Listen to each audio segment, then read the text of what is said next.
നമ്മുടെ രാജ്യത്തിൻ്റെ പൊതുവായ ചിത്രം നോക്കിയാൽ ദാരിദ്ര്യം ഏറ്റവും കൂടുതൽ അനുഭവിക്കുന്ന ഒരു രാഷ്ട്രമായി നമ്മുടെ രാഷ്ട്രം മാറിയിരിക്കുന്നു.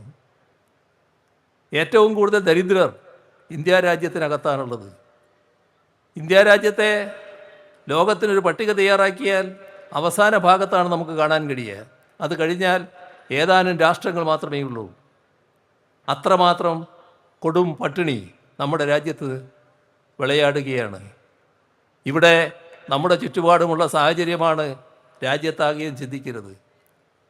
ഇതെല്ലാം എന്തുകൊണ്ടാണ് സംഭവിക്കുന്നത്? എല്ലാറ്റിനും ഇടയാക്കുന്നത് കേന്ദ്ര ഗവൺമെൻറ് നയമാണ്. ആ നയം പാവപ്പെട്ടവരെ കൂടുതൽ പാപ്പരീകരിക്കുന്നതാണ്,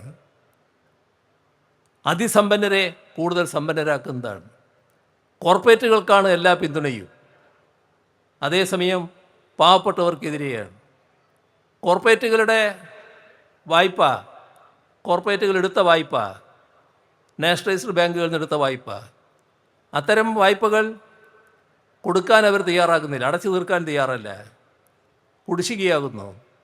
അപ്പോൾ കേന്ദ്ര ഗവൺമെൻറ് അത് എഴുതിത്തള്ളുകയാണ്. എഴുതിത്തള്ളുന്നതിന് അവർക്ക് മടിയില്ല. ലക്ഷക്കണക്കിൽ കോടി രൂപയാണ് എഴുതിത്തള്ളുന്നത്. ഇവിടെ ചെറിയ കാശ് വായ്പയെടുത്ത സാധാരണ ഒരു കൃഷിക്കാരൻ അതടച്ചില്ലെങ്കിൽ ജപ്തിയാണ് നേരിടുന്നത്.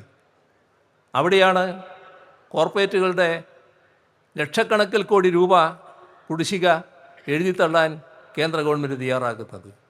അതൊരു ഭാഗം. അതേസമയം ലക്ഷക്കണക്കിൽ കോടി രൂപ മറ്റ് ആനുകൂല്യങ്ങളായി കോർപ്പറേറ്റുകൾക്ക് നൽകുന്നു. നികുതി ഇളവ് ഒരു ഭാഗത്ത്, അതിനോടൊപ്പം മറ്റ് ആനുകൂല്യങ്ങൾ എല്ലാം നൽകുകയാണ്. എല്ലാം കോർപ്പറേറ്റുകൾക്ക്. ഒരു ഗവൺമെൻറ് എന്ന നിലക്ക് പാവപ്പെട്ടവരെക്കുറിച്ച് ചിന്തിക്കുന്നേയില്ല. പാവപ്പെട്ടവരെ ആ പാവപ്പെട്ട അവസ്ഥയിൽ നിന്ന് മുക്തമാക്കാനുള്ള ഒരു നടപടിയും സ്വീകരിക്കുന്നില്ല.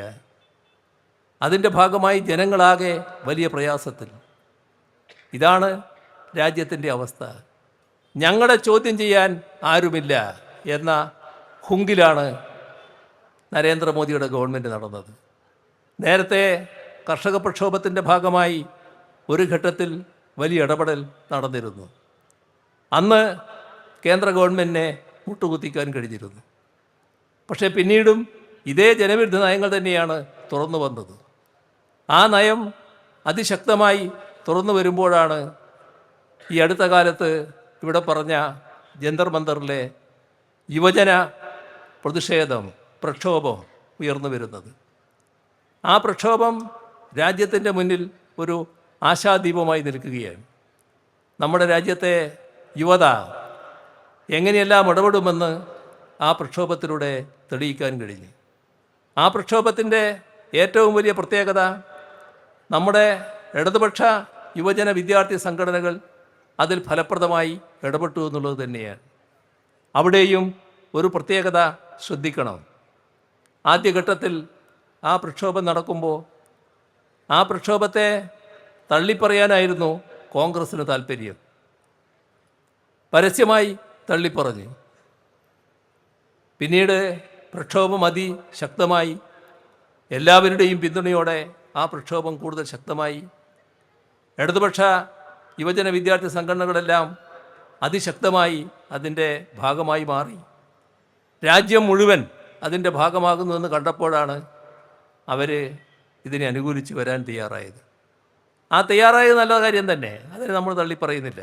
പക്ഷേ ആദ്യം ഈ സമീപനമാണ് സ്വീകരിച്ചത് എന്നത് നമ്മുടെ മനസ്സിലുണ്ടാവണം. നല്ല രീതിയിലുള്ള ഇടപെടൽ യുവാക്കളുടെ ഭാഗത്തുണ്ടായി. ഇത് രാജ്യത്ത് വലിയ പ്രതീക്ഷയായി മാറിയിരിക്കുകയാണ്. അതിലേറ്റവും നല്ല പങ്കാളിത്തം DYFIക്കും SFIക്കും വഹിക്കാൻ കഴിഞ്ഞു എന്നതും നമുക്ക് കാണാവുന്ന കാര്യമാണ്.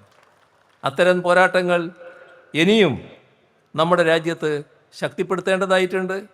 ഈ തരത്തിലുള്ള ജനവിരുദ്ധ നടപടികളെ തിരുത്തിക്കുന്നതിന് ഇത്തരത്തിലുള്ള ഇടപെടലുകളിലൂടെ മാത്രമേ കഴിയൂ എന്നുള്ളതാണ് ഇപ്പോൾ വ്യക്തമാക്കിയിട്ടുള്ളത്.